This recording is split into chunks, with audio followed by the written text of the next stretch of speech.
अस्सलाम वालेकुम दोस्तों, उम्मीद है आप सब लोग खैरियत होंगे। बात करेंगे ओमान में हम जिन्स परस्ती की सज़ा कितनी है। आज 22 मई 2022 और दिन है इतवार का। कल मंकी पॉक्स के मतलब इंफॉर्मेशन शेयर की थी और डिटेल भी काफ़ी ज़्यादा जो है ना मैंने 2-3 वीडियोस में शेयर की है। आप लोगों ने शायद देखी या नहीं देखी, लेकिन बताया यही जा रहा है अब तक कि ये बीमारी जो है ये हम जिन्स परस्ती की वजह से शुरू हुई है और दुनिया में हम जिस परस्ती को फ़रोग दिया जा रहा था।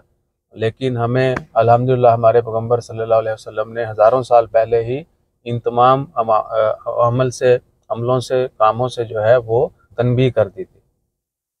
तो आज दुनिया जो है उसको मानेगी भी और उससे अवॉइड भी करेगी इंशाअल्लाह ताला। खैर अल्लाह ताला सबको हिदायत दे। तो ओमान में जो है हम जिन्स परस्ती की सज़ा क्या है। मिनिमम 6 महीने अगर कोई भी फ़र्द इस जुर्म में मुलव्वस पाया गया तो उसको कम अज़ कम 6 महीने जेल की सज़ा होगी, दीगर फ़ाइन भी हो सकते हैं और ज़्यादा से ज़्यादा 6 साल। ओमान में हम जिन्स परस्ती की सज़ा कम अज़ कम जो है वो 6 महीने है और ज़्यादा से ज़्यादा 6 साल है।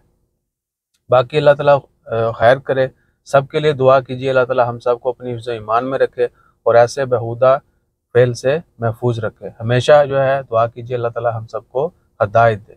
और अपना ख्याल रखिएगा, दुआ में याद रखिएगा। मिलते हैं मज़ीद खबरों के साथ। जज़ाकल्लाह। अल्लाह हाफ़िज़।